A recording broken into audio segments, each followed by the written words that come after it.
following presentation is controversial and may be offensive to some audiences. Viewer discretion is advised. Radio from the heart of America now. And now, the Commander-in-Chief is back. Freedom Friday with Carl Gallups, the Oval Office of Gulf Coast Talk Radio. All right, Gulf Coast. Welcome back. It is good to be back with you. We're broadcasting live today, 1330 WEBY, Gulf Coast Talk Radio. And we broadcast, as I say, often, but I just want you to know what a blowtorch of a station this is. Two portions of 4 states on the Gulf Coast, right down here in the United States of America. But, of course, we stream live over the Internet and have for years. And we podcast, and you can listen over your smartphone, and people do all over the world. All you have to do is go to our official website, Freedom Friday, and look at the map of the listeners. It'll blow you away. On all of the continents, dozens and dozens of countries, tens of thousands of listeners. It's absolutely astounding, and we appreciate every one of them. Now, a lot of them listen by podcast because they can't listen live right now because it's like yesterday or tomorrow, wherever they are. And so, but we do have a lot of live listeners, and especially our audience right here on the Gulf Coast that's been with us for years, and we really appreciate you, and we appreciate our sponsors, advertisers, what we would call local, regional, and because you are the ones that keep all of this on the air for the world. In the meantime, I'm going to go straight to the phone line because my guest for this entire first hour segment is Mike Zullo, who was the lead investigator on the Obama fraud case initiated by the Maricopa County Sheriff's Office under Sheriff Joe Arpaio. Of course, those of you that have been listening for years know that Mike Zullo is no stranger to this program, and he is certainly no stranger to me. And Mike and I talk every week, at least once a week, and sometimes way more than that. But we do, and we have for years, because we're always just looking for ways to update you as much as possible, because this, was a real live criminal investigation, and the information collected is ready to go to a congressional investigation or federal law enforcement. But Mike Zullo will explain to you why it hasn't as of yet. But the bottom line is that sometimes there's, we just can't release information. But when we can, we do. And so today is one of those days. Mike Zullo, thank you so much for being a part of the show today. Carl, welcome me back is great. I really appreciate it. Thanks, brother. Yeah, man. Listen, I'm looking forward to this. I will ask you a few questions that are heavy on my mind and questions I've been getting from listeners, etc. And then, of course, during this hour, I want you to do the most talking. People really, really want to hear what you say rather than what I have to say. I've got my opinions, but, yours are a little bit more than opinions, although you do have some opinions and observations, and you'll make those in a moment. Well, Mike, listen, the way I'm going to start it, and I told you this off air, so you know what I'm getting ready to do right here. But folks, you may be aware of this, or you might have missed it unless you're connected to the PNN News and Ministry Network, or you're just a news hound. But the New York Daily News, just a couple days ago, Mike, printed an article on the Internet, posted an article on the Internet. The title is, President Trump reportedly revives birther claims. Reportedly revives birther claims against Obama a year after denying conspiracy theory he fueled. Now, that's the title. Brother, that's a paragraph. But, they're hot about this. There's the title. Now, Mike, listen. Audience, listen. The first 3 sentences, okay? And each of those they have represented as a paragraph. So, literally, the first 3 paragraphs, but it's just 3 sentences. Listen to this article. This, folks, is an example of pure fake news, okay? And a PSYOPs campaign, in my opinion. Here's what it says. First sentence, behind closed doors, President Trump has revived a conspiracy theory that his predecessor, Barack Obama, was not born in the U.S. Listen to this, comma, according to a report. Okay, well, surely when we read the article, we'll have a link to the report. It's a report. Okay, second sentence. A senator who spoke to the New York Times on the condition of anonymity. So far, we have no news, Mike Zullo, just a mysterious report, and some senator who doesn't want to be identified, more than likely a Democrat senator, recounted a conversation with Trump in which he questioned the authenticity of President Barack Obama's birth certificate, a falsehood he has fueled since 2011. You see, Mike, how the New York Daily News does this psyops, just dismisses the whole thing as a falsehood. Never having reported on your 2016 conference, the two international document expert corporate companies that are affidavit to you, and all of the material, the video showing how they falsified this. They never reported on that. So, all right, third sentence. Trump has repeated the theory in recent months. Now, Mike, wait a minute. I thought the first sentence says there was one report and one senator. The third sentence makes you believe that he's talking about this all the time to a bunch of people. Then it goes on to say, even though he held a press conference in 2016 and he announced that President Obama was born in the United States, period. So in other words, they're saying he can't change his mind. Mike, what do you make of this? I mean, then it goes on. There's like 4 or 5 other sentences disguised as paragraphs, and all those are accusing Donald Trump of being a sex pervert, of all things. So what do you make of this, Mike? This is the kind of stuff you've been up against for 5 years. Well, Carl, aside for agreeing with you that this is nothing but a hit piece and fake news and propaganda, you have to really start to ask yourself, why do they keep bringing this issue up? Yeah. What are they so afraid of with this birth certificate? They constantly bring it up when it's been quiet for almost 6-7 months now, and then they bring it up again, and they throw that document up there again as if everyone is wrong except them. Right. Well, aside from the findings in our investigation, which are tangible findings, that's called direct evidence findings. Right. And we have the PDF, and you perform analyzation of it, and that's hard evidence. There's something wrong with the document. Right. During the course of our investigation, we came up with what's known as circumstantial factors or circumstantial fact or indirect evidence. It goes by a myriad of names. And let me just take your audience through a little bit of this, and you're going to start to see the picture that this creates. Okay. And stop me when it's time. I may not hear the music. Okay, we've got 4 or 5 minutes, so you just go. I'll hush. Okay.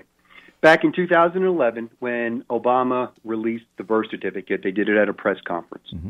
During that time, you will notice he referenced the PDF file on the whitehouse.gov website, never took physical possession of the document. Mm-hmm.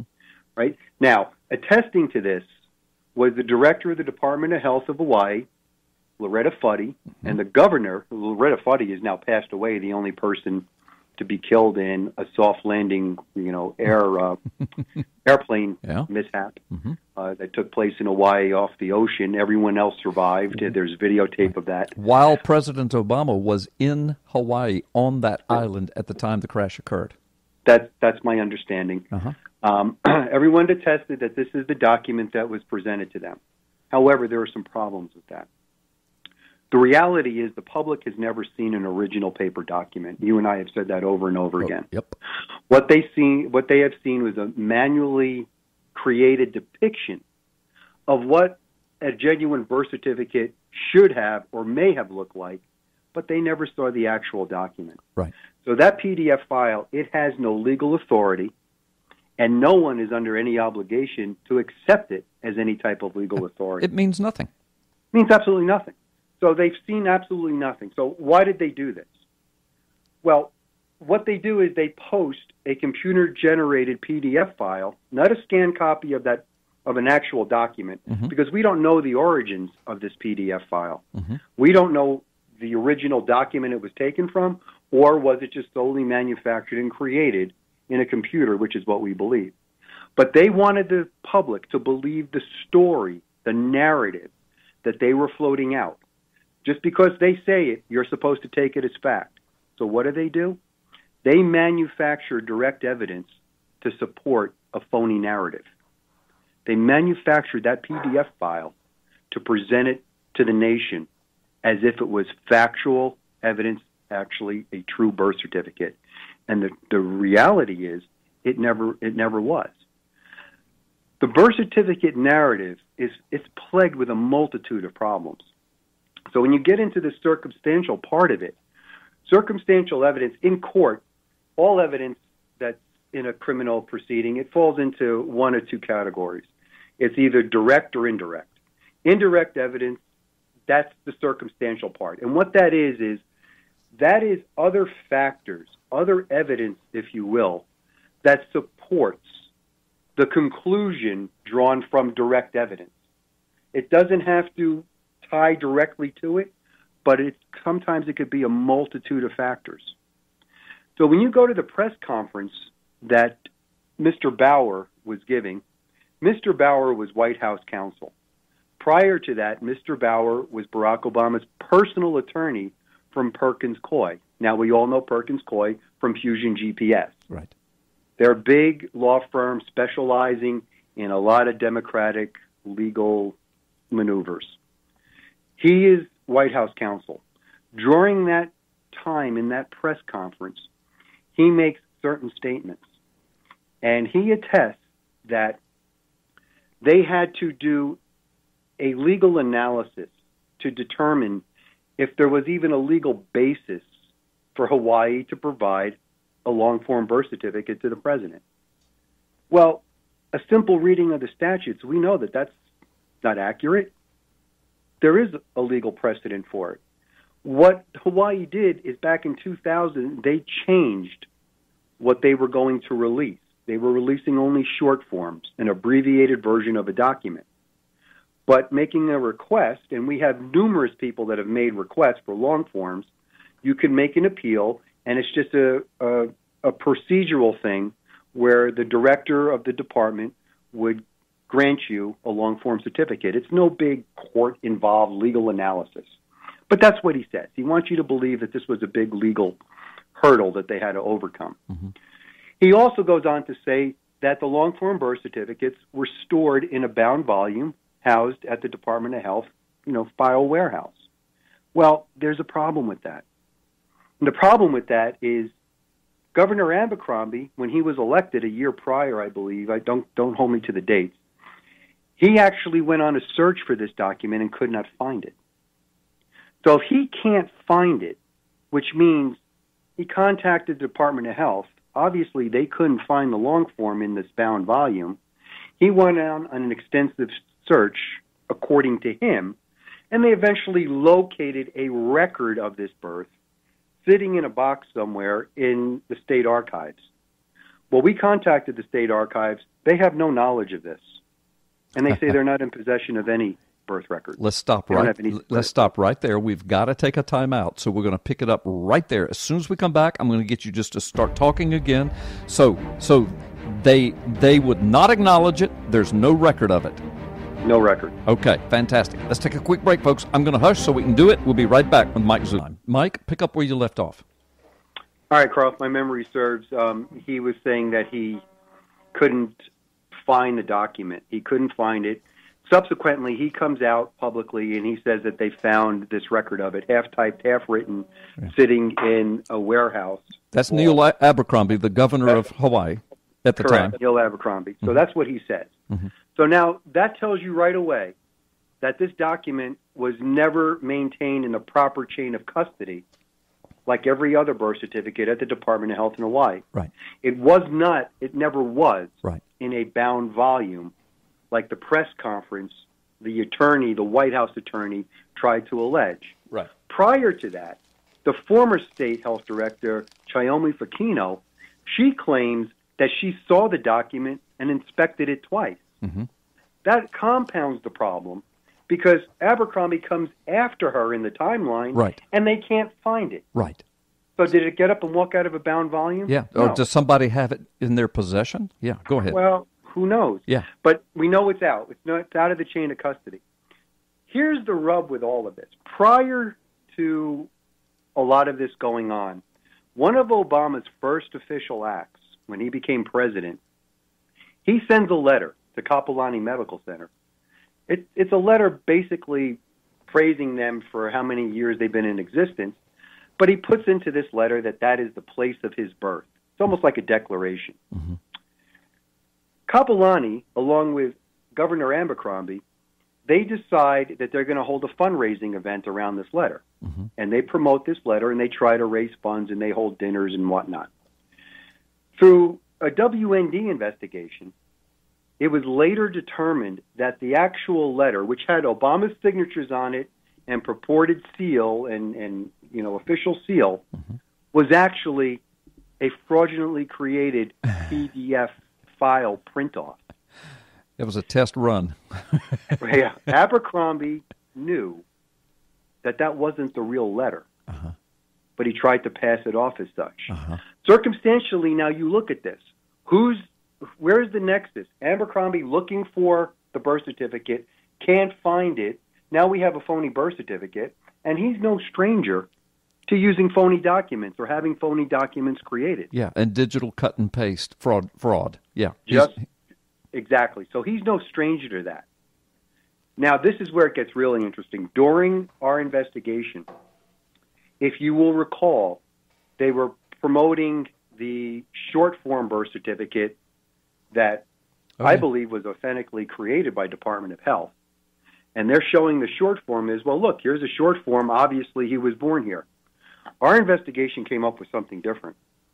We actually have documentation that points to about 7 computer breaches over a 4-year span of time. Looks to be coming from Washington, D.C., Virginia area into the Department of Health in Hawaii's vital statistic records that are housed at the University of Hawaii. And you've got the hard copy records of those breaches. Yes. Yeah. And what's significant about that is back when files were done with paper and ink, what could happen is someone would create a phony file in a Department of Health, and it happened in New Jersey, put in phony documents, and the unsuspecting clerk, when the individual who was supposed to receive that illegal document would go in and ask for a copy of their birth certificate, the clerk would look, unsuspecting, everything looked in order, and issue the document. We believe there is a good chance that what was done is a surreptitious record was placed in those computer files. And that would allow for the creation of an official short-form birth certificate out of Hawaii. But the problem became when they wanted to see the long form. So now they couldn't produce a long form, so they had to manufacture a long form. And by the way, it was Donald Trump that jabbed Obama in the chest with his finger, metaphorically speaking, that got him to put up a long-form birth certificate in a panic. Yes, it was. And Jerry Corsi was writing a book that was going to be released. They wanted to get that thing out of the way. They knew this was going to be a problem. Abercrombie himself knew it was going to be a problem. He actually says it publicly. So they were hell-bent on taking care of this issue. But when you have computer breaches, now we're talking about a different set of actors. Yes. This wasn't done by some guy sitting in his underwear in his basement. Right. This was going to have some deep state involvement. And before everybody starts to try to jump down my throat saying, oh, how big of a conspiracy could this be? Well, let me just point you to Adolf Hitler. That guy orchestrated one of the biggest conspiracies in history when he tried to exterminate the Jewish people. Our troops found those camps by accident. How many people were involved? So when you have a coordinated effort like this, now everybody has to protect it, and they're protecting it to protect themselves, just like you see what's happening now with the rollout of all the sex scandals and everything that's being exposed. See, because you knew in your investigation years ago that people's personal records were being breached by spooks, and you have the hard copy evidence to prove it. But people called you a liar back then. Yeah, that's true. That's true. So when Sheriff Arpaio and I were faced with this, our biggest dilemma, knowing what we know. Now, we knew this. We never told you this before, but we knew this was happening. We had nowhere to turn.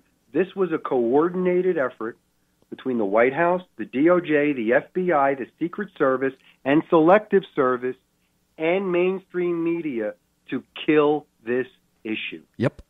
Under the Obama administration. And some of them are still there now, of course. Yeah. So when we had these massive cry-outs for us to do something with this, now you're understanding clearer why there was no place we could turn at that time. And that was some of the universe-shattering information, that there was a coordinated effort. You had hard copy evidence. You had whistleblowers. You had stuff that you could point to, that you could take to a congressional hearing, but congressmen didn't want it because they had been compromised. The media wouldn't touch it. They had been compromised. The courts wouldn't touch it. They had been compromised. The DOJ, the federal law enforcement, had been compromised and was owned by the government. Who do you take it to? There was no place to turn. Now, I went to Washington. I made that clear on your show 3 or 4, 5 times. I don't remember how many times I was there anymore. And I met with people. You and I met with Jeff Miller, and we explained that on the air. Mike, right? We're out of time. Just with the bottom of this hour. So we're going to come back. We're going to jump right back in. Welcome back, world. And Mike Zullo, welcome back. Let me just say to the listeners, you can go to freedomfriday.carlgallups on Facebook.com, and you can find that article by the New York Times, the New York Daily News that we referenced at the beginning of this. It's pinned to the top. Mike Zullo, let me just clean this up very quickly, because when we went break, I said when we come back, we're going to be giving you breaking exclusive news. As soon as I got on the phone with you, said, Carl, we just did that, you idiot. and the thing is, yes, we did. You did. But the thing is I've been knowing this stuff for years, so it wasn't breaking to me. And so I'm just listening to you talk, saying, yep, that's right.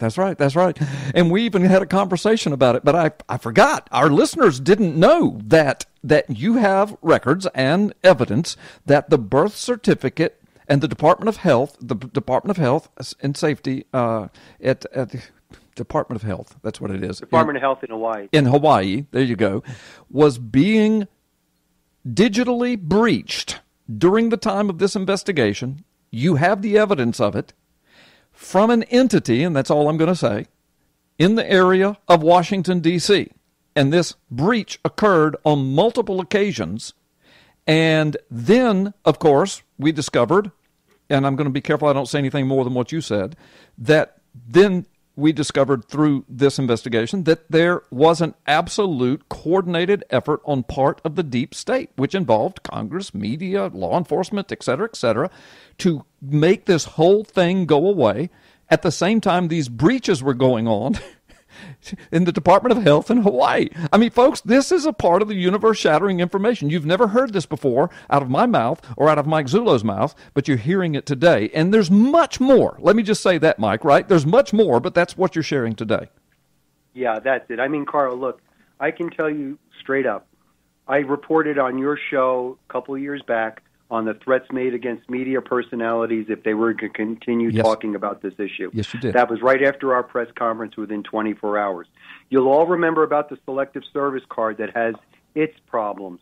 And when we appealed to Selective Service, they told us to go pound and go talk to the FBI. Right. The FBI has been documented as hanging up on people when they wanted to make complaints about this. They would not take the complaint. Of course, that was under James Comey. Yeah. Yes, right. I know individuals that tried to meet with the Secret Service actually had appointments. Secret Service agents were called off.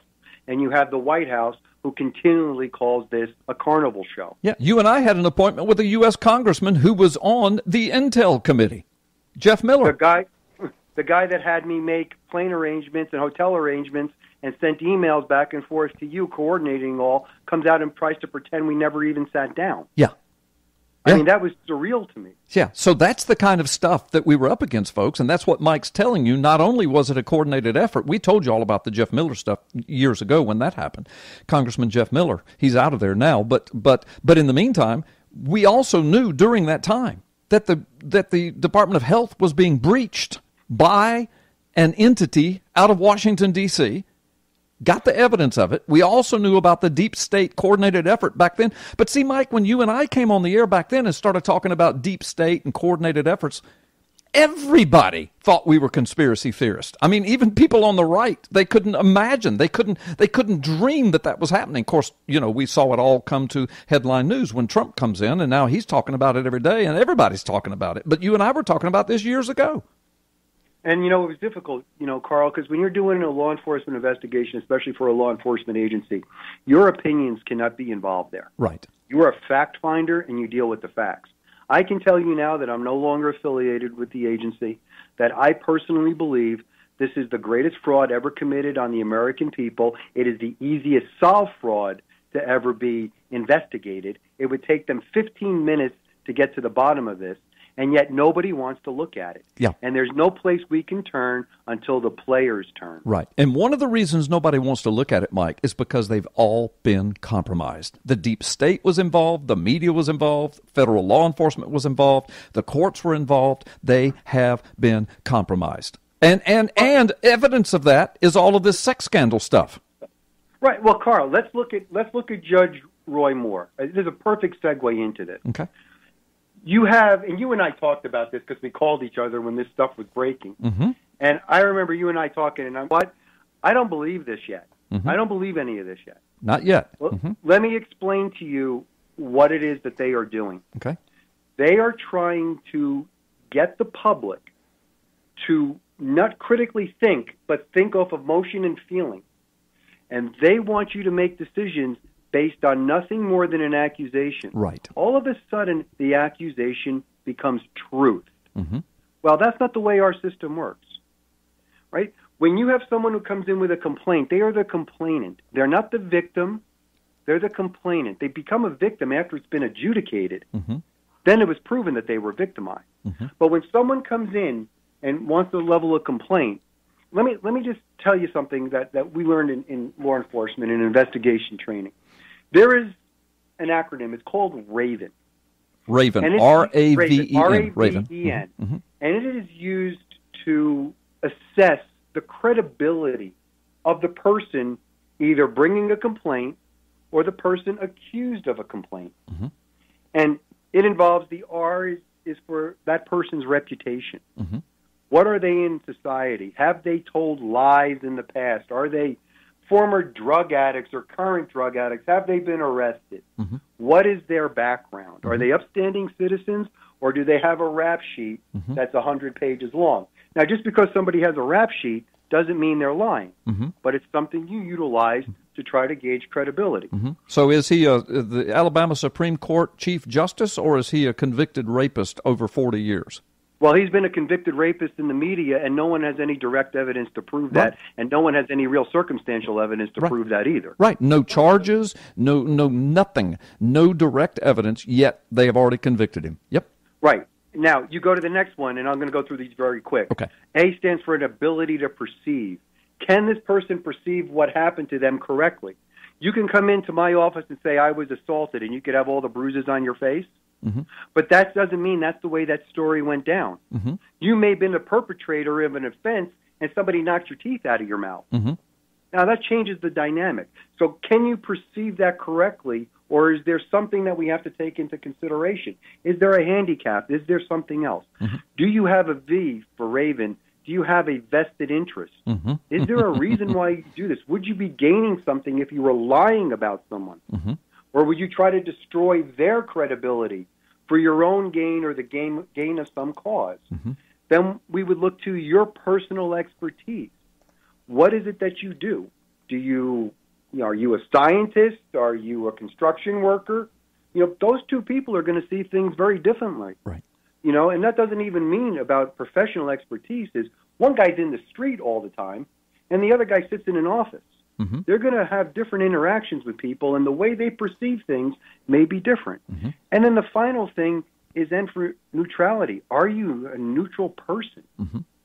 Do you have a reason that something happened in the past that you may want to get back at this individual? Mm-hmm. So we would utilize these kinds of things to judge credibility. Well, if you look at the Roy Moore situation, Yeah. it's coming out now that just about every one of those offenders either had some verdict in a case that they didn't like that he presided over. Mm-hmm. As a matter of fact, there was a cop who came out, a retired cop, I saw trying to that. say there was a rumor mill, Mm-hmm. and it was later discovered that Roy Moore put her brother away on a drug offense. Mm-hmm. You've got all these gals coming out there leveling these accusations. You've got the phony, and that is an altered document, that phony yearbook. Yet there's another altered document coming out of the left. Another altered document. Yet and then, another one. the only one that's out there still is that 14-year-old girl. Yeah. There's never going to be a way to prove or disprove that, right. But her past is in question. Well, of course, and not only that, but when it came out that, hey, how come charges weren't leveled 40 years ago, then the next thing you know, Washington Post is saying, oh, well, we've got records from 40 years ago. Well, I started screaming, well, then press charges. If you have records from 40 years ago, obviously nobody thought there was anything serious to it 40 years ago. And, Carl, I want to make it really clear. I think what is going on and being exposed is heinous, disgusting, and these men should be in jail. Trust me, there are women that make these complaints that I wholeheartedly believe. Oh, yes, absolutely. I've investigated them, and I've put people in prison for it before. And you know what? They should stay there forever. There's just no excuse for this. Mm-hmm. But you have to understand what's happening. The media is playing a mind game with you, mm-hmm. and they are pronouncing someone guilty absent of real evidence. Right. Merely an accusation. Okay. And that is very dangerous, because what it's going to condition people to learn is if I lie about somebody, I can get my boss taken out. Oh, yeah. Oh, yeah. I can get this senator taken out. I have power because I fabricate a story. Now, extrapolate this back to the birth certificate, because this is what you and I have been talking about a lot. We are watching this psyops going on the entire nation. We've been watching it for years, and every time you and I talked about it before, we were called conspiracy theorists. Now it's out in the wide open, and everybody's talking about it. So extrapolate what you just said back to the whole birth certificate thing. Well, it goes back to what I said earlier. The manufacturer of direct evidence to support a false narrative. Right. And what they have done here is they are trying to convince you something happened. Now, look, maybe he was, maybe he wasn't. I never got that far. Mm-hmm. And we weren't commissioned to go that far. But I'm telling you that PDF file is phony. Mm-hmm. I have experts that have written reports that will testify that it's inauthentic. But it was manufactured. And what they want you to do, believe us when we tell you. Right. That's what the media is trying to do. Right. Believe us when we tell you. Right. I hear Roy Moore convicted on radio stations. I mean, shockingly, even Judge Janine Pirro mm-hmm. convicted him mm-hmm. on national television. I know. But yeah, I know. Now, why is that? Because it was an emotional reaction. Right. Right. And the critical thinking was gone at that minute. Right. And that's what this is a slippery slope, and we need to be very, very careful. Right. Now, I want to say it again, Carl. You know what? If this was a different time, those guys should be shot. Mm-hmm. I don't care how you cut it. I mean, I'm not supporting them in any way. I think they're disgusting. But I'm very concerned that this is what this generation coming up is going to take away from this. Exactly. And so this is what that I've been saying is to the people of Alabama, please, unless charges come out, criminal charges with evidence to support it, and then, of course, Roy Moore have his day in court, please elect Roy Moore. Put him in office, because these are just allegations that are 40 years old with no evidence to support it. None that you can take to court. Nothing. Then, if it turns out that he did do it, let's say he confesses or evidence does come forward, then you instantly remove him, the governor appoints somebody, you have a special election. But what if you don't put him in office based upon a bunch of unprovable, unsubstantiated allegations, and we find out he was innocent all along? Then you've hurt our nation, you've hurt this man, you've hurt based upon some women who have told lies. Well, and it's the same game being run when Trump was, running for the office. It's the same. It's a repeat of the same playbook. There's Gloria Allred going out there talking smack. Don't let her fool you. She knows that document is a forgery. She should be disbarred over this. Right. She knows it's a forgery.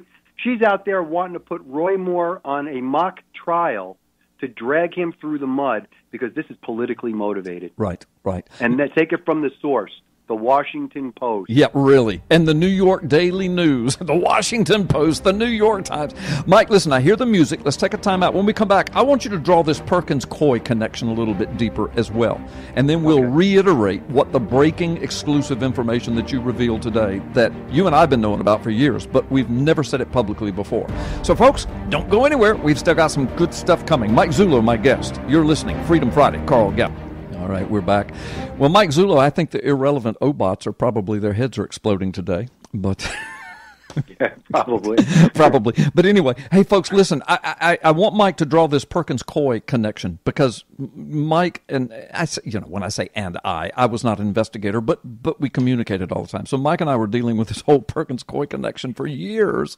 And now, of course, it's coming out that they're deeply connected to Mueller and to Comey and, to the fusion GPS and the Clintons and the sale of uranium and to Russia. And and these are the people that were handling the birth certificate. So you just dive off into Perkins-Coie. Well, Perkins-Coie goes back to what I said earlier. Robert Bauer was White House counsel, but prior to that, he was an attorney at Perkins-Coie, and he was Obama's personal attorney. When he moved over to White House counsel position, that was handed over to Judith Corley. Judith Corley is Obama's then personal attorney. She has since retired. Personal attorney who went and picked up the purported copies of the birth certificate from the Department of Health in Hawaii in an overnight trip. Now, it's imperative to understand that why did they use Judith Corley? Because it becomes a personal matter, and now those birth certificates are relieved of going through the normal government document archiving procedures that would happen if they were picked up by the White House. So they circumvent all that. So nobody knows what was ever picked up. Nobody knows what those things even look like. Nobody even knows what was in the envelope. So she's over there.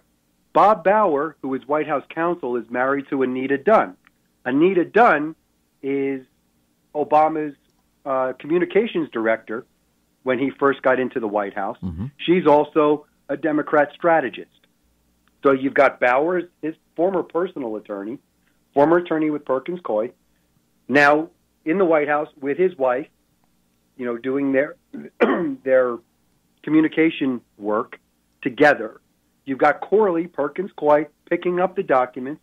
You have Bob Bauer coordinating that press conference where he gives this long explanation of what it took to get a long-form birth certificate that we all know it's nonsense, but he said it and it's on record.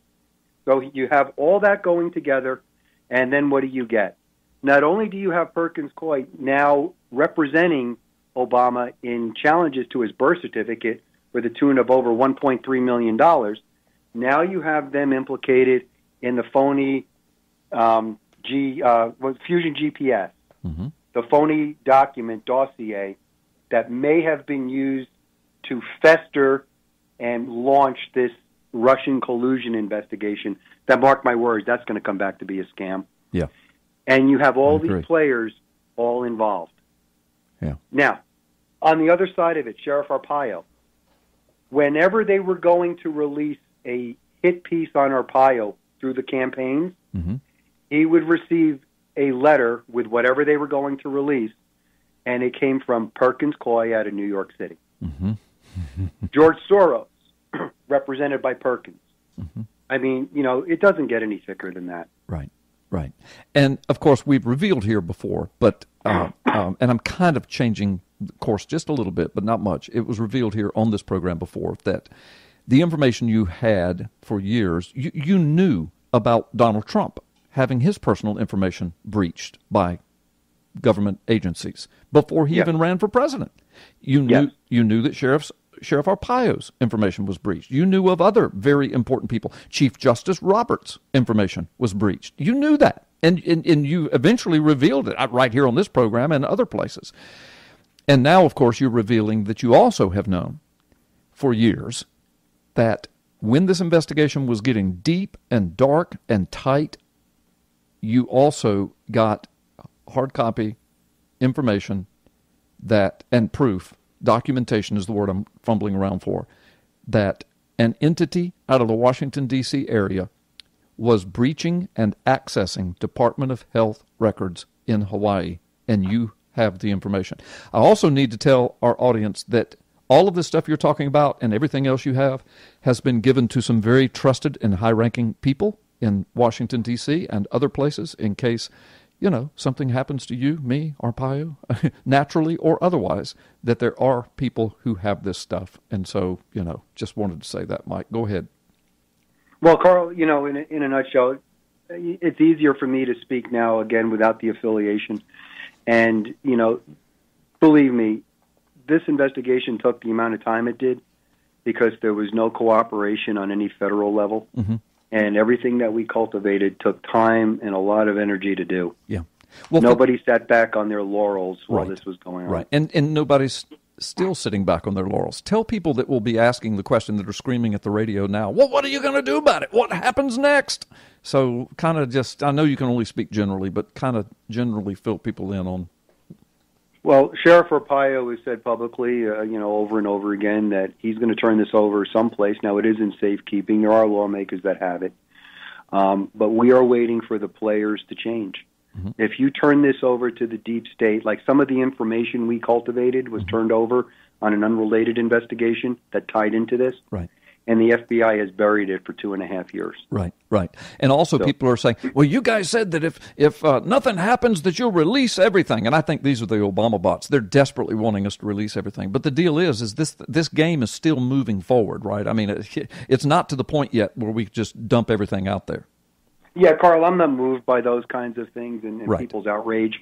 Look, I've been sitting on these things for a very long time. It's in hands where if something does happen, it's going to be moved forward.